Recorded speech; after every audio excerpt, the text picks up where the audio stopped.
Today on Eigen Designs, I'm going to be taking some cedar wood that I've had lying in my garage for a few years and making a few simple cuts and turning this into a planter box that can be used for herbs and spices or any other plants that you might want to use.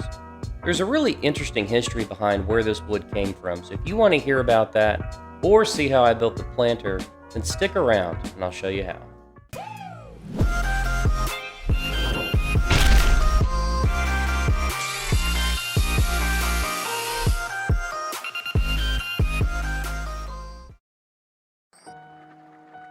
I would normally begin my projects by heading down to the lumber yard and hand-picking some wood to meet the needs of the projects that I was building.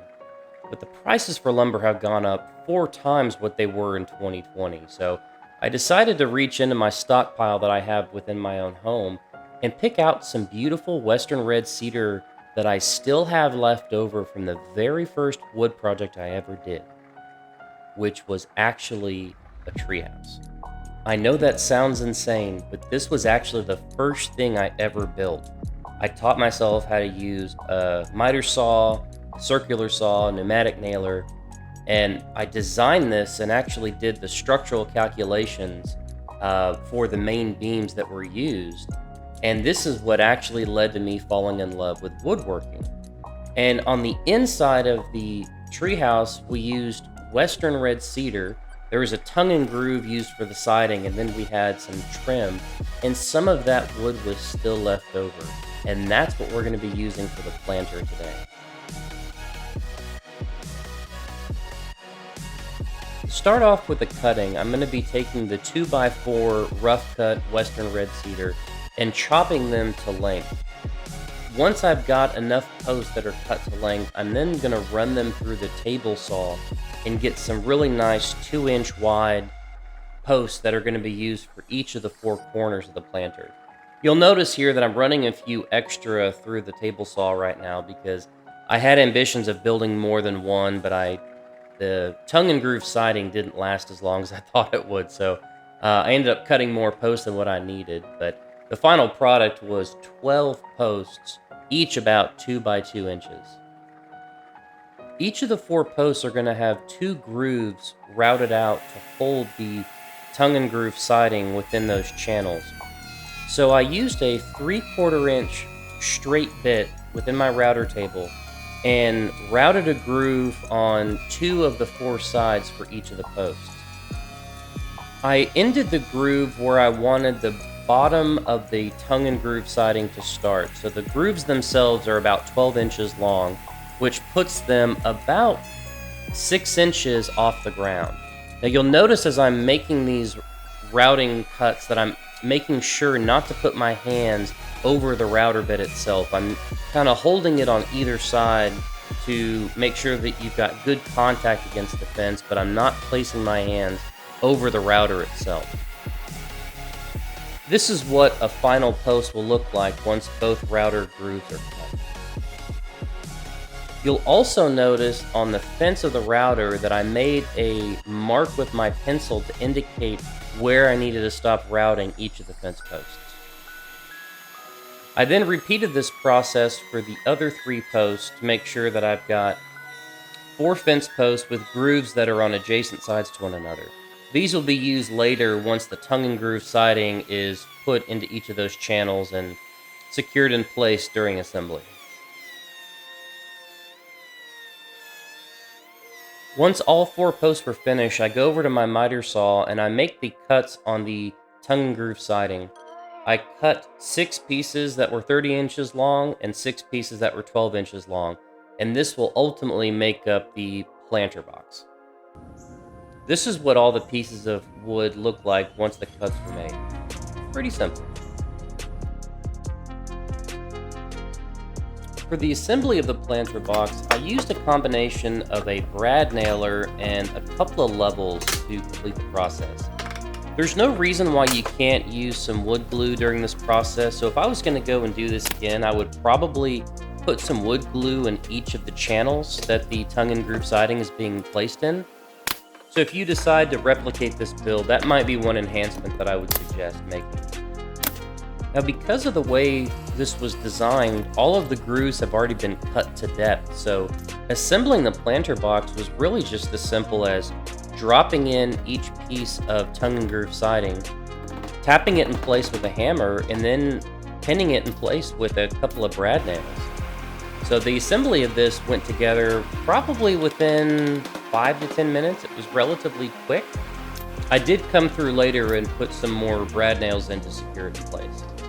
For the very top piece of siding, I made a mark on one of the pieces of siding and ended up cutting off the top tongue portion of the tongue and groove siding.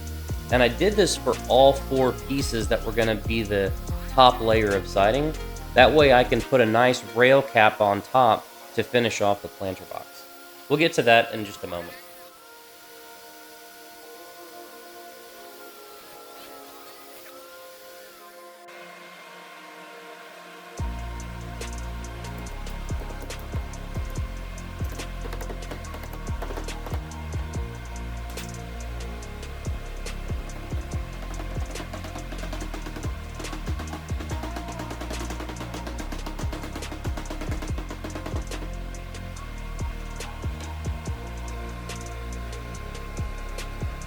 I do have to say, it's very satisfying to see each of these pieces come together and interlock just perfectly.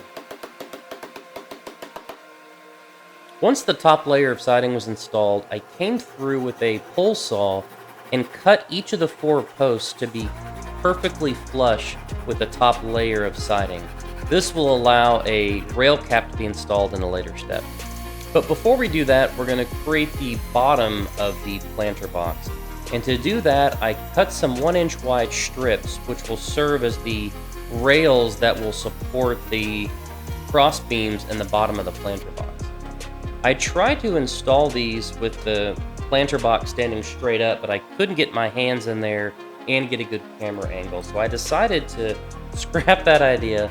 I laid the planter box on its side and was able to get this done much easier.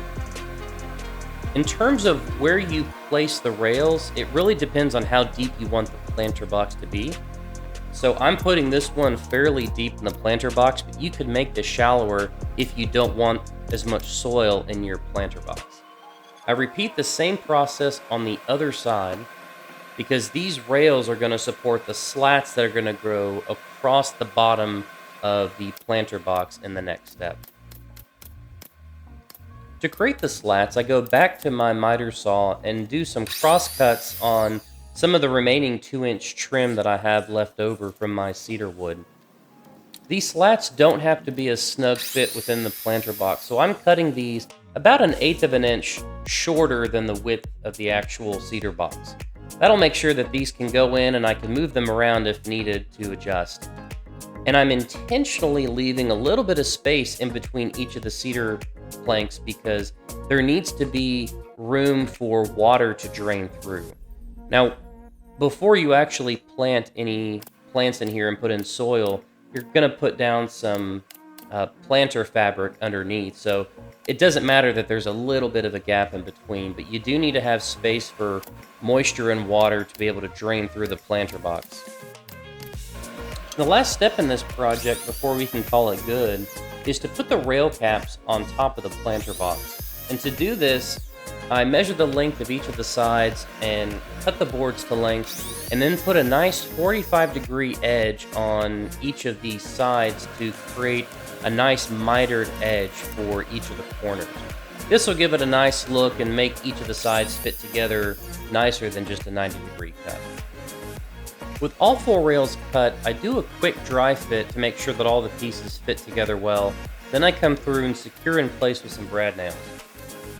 And again, I would recommend using some waterproof wood glue, some Titebond 3 in this particular step, just to add a little bit more hold to this particular project.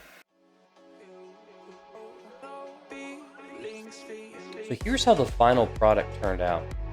I think the tongue and groove siding gives this a very refined and elegant look, and because that sits within a channel in each of the posts, it gives it a little bit of an element of depth whenever you're looking at the planter box. So overall, visually, I think this looks very good. It took less than an hour's worth of build time, so it was pretty straightforward in terms of the build complexity. Now, if I didn't have this wood lying around, I would probably have opted for a more cost-effective solution for securing cedar wood. Most big box hardwood stores have cedar plank for fence posts that come in 6-foot lengths, and I probably would have adapted that to fit a particular design. So for those out there that are looking to replicate this on a budget, I would start there first. That's going to be it for this video. I hope you got something of value and you're inspired to go out and build something on your own. I'll see you on the next one.